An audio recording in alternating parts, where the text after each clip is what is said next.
guys, welcome to my channel. That's something a bit new for you, but that's something that I usually did for my tournaments report on my French channel.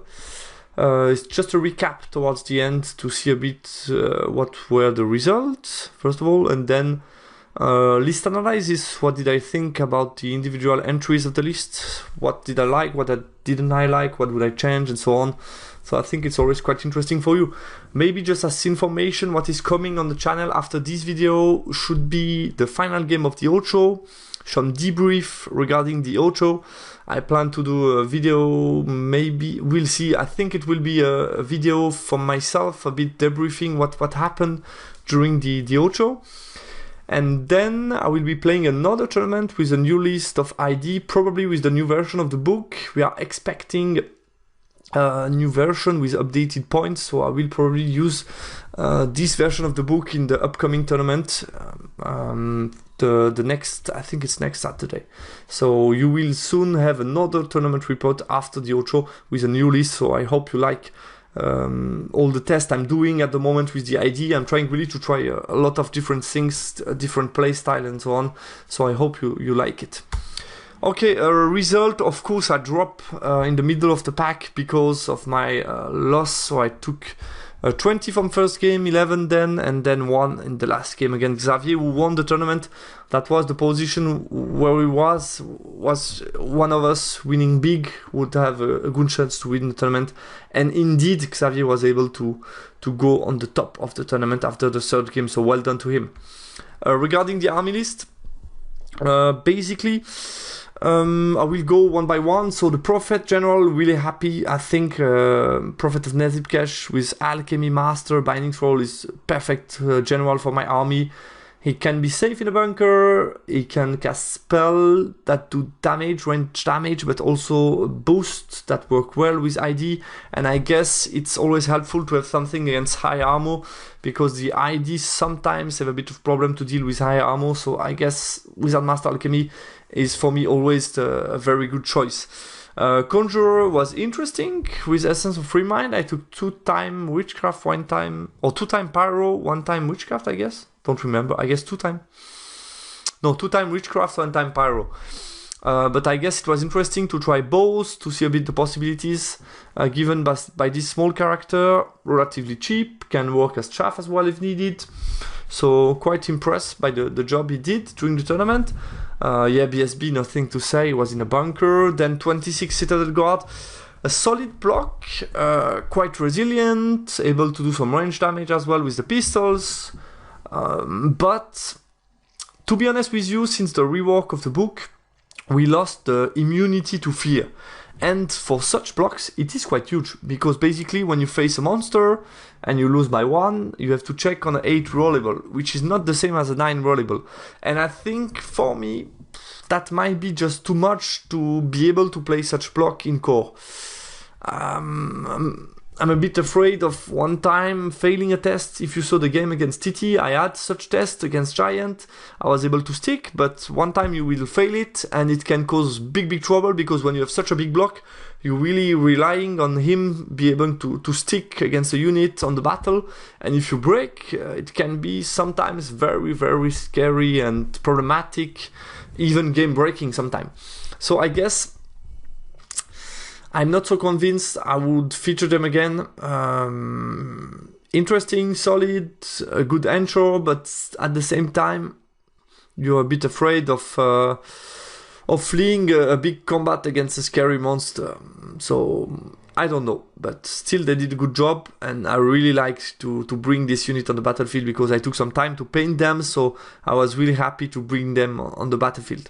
The bunker, nothing to say, always helpful. 2 units of slaves, always very helpful, can act as chaff, counter chaff, can block the ambush or do anything special, sometimes block against different small stuff, because you have 3 ranks. You are able to be quite independent because of the rules that you can take the leadership. So I love my slaves, and I would probably never go out without at least 1 block of them. 2 block of disciples. Disciples are great. That's what I said in my video I think that the name of the video was my updated view on the Infernal Dwarf book after a couple of tests, because I did, as you saw, a lot of battles with the ID now. Basically, I saw the Lugar was a bit too strong maybe for the points because of the versatility, but at the same time you have the limits that you have with units that have movement 4 in this case. So they have some limits, but still they are quite interesting because of the strength 6, AP 4 is good, then you can move on and get flammable. So I love the idea. I love the idea of the Lugar. I think they are quite good. I don't know if I would bring again 2 blocks. That's definitely a decent choice, quite strong. But yeah, we'll see how they get reworked, if they get nerfed or not. We'll see a little bit. But I still think that it's quite good invested point for this amount of point. You get something quite decent with 2 attacks, strength 6 each. It's quite strong for them. Vassal Cavalry, always good, useful piece of chaff. Provide as well a small bunker for the Conjurer on Vassal Steed. The engine rocket battery, always helpful because of the threat it brings. I mean, it's zoning quite good, it can charge, it can block something with the unbreakable rules, so I'm always a big fan of the Infernal Engine. Was happy to get my rocket battery Infernal Engine back after a couple of tests in the Ocho with other war machines. I definitely love much more the tank, the shooty tank. So really happy to play again with my tank. Kadim Titan, always a good choice. I really love the way it works at the moment after the rework. Without Frenzy, independent, good lateral movement, so really interesting choice. Decent damage output as well. He has some weakness, of course, because, for example, light shooting or ward save against fire and so on can be problematic, divination, but still is quite decent, not too expensive, so I'm really happy about the Kadim Titan right now. Citizen Giant, decent choice, really good choice on paper because of the distracting. Live, I mean, you are always limited because of the damage output. We saw against Lemur and so on, you're always relying a lot on what you do on the Thunderstomp, and still it's only 5 attack strength 5, weapon skill 3. So you can always, yeah, do some bad roll and then flee, so I'm not so convinced that it is worth it. It's decent, good lateral movement, a good threat, can charge with movement 7, which is not bad. Good synergies with the Kadim Titan to give him some boost if he's around. So not bad at all, can flee and so on. But still, I'm not so convinced that it's the best choice for the list. Maybe I would use this point somewhere else. So yeah, basically that's it. Good close combat list, some adjustment I would say. If you see my 2 games against the Carnosaur and the Scourge, I had some problems to deal with these big monsters. So maybe I could bring something else to the table in addition to what I have to deal with him, which is basically mostly the tank and my magic.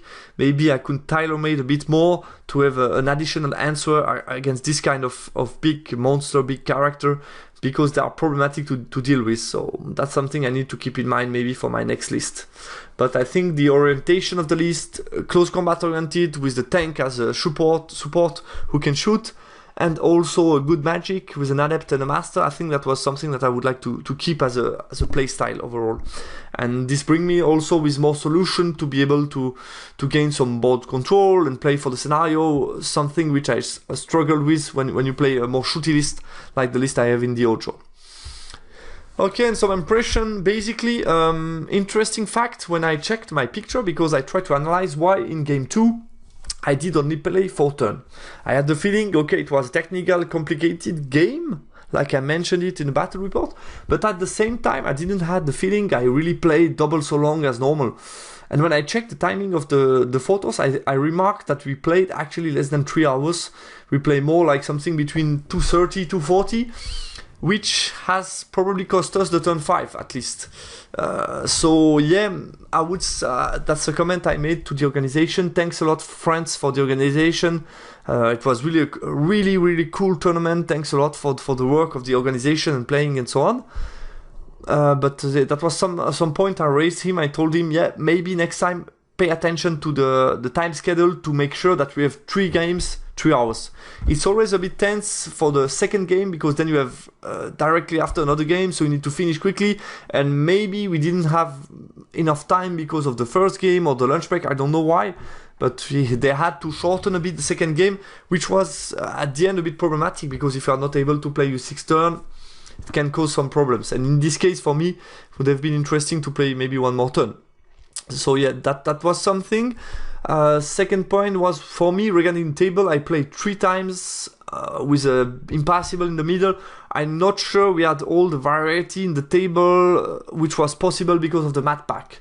The way they did was each group of players was responsible for their table to organize the train, and probably we are too much who took the same number of table, and therefore we had a lot of similar configuration of train. So I would have liked maybe the organization to do in advance the train. I think it's quickly done with 2D piece of train, like we had the map, the mat. It's quickly done to put the train, and maybe to put in advance the 16, or I don't know how many table we had, but directly from map pack, take each time a different table, and therefore you have a good variety of different deployment table and so on. Would have been maybe a bit more interesting, but that's a small detail. I think that's really a small detail. Again, thanks a lot to the organization team. You did a good job. You had a lot of space to play. It was really cool to see everybody and be able to play again in the tournament. So really happy about that. Thanks a lot, guys, for the organization. Okay, thanks a lot for watching this series of video. I hope you like it. As I said, soon another tournament report, another video regarding the outro. So I hope you will like all this content. Feel free to subscribe and also to comment under the video. I always like to talk a bit about something that happened during the game, or to answer some question. So don't hesitate. If you want to interact, please do so. Always happy to talk about the games. Thanks a lot for watching. See you soon on my channel. Bye.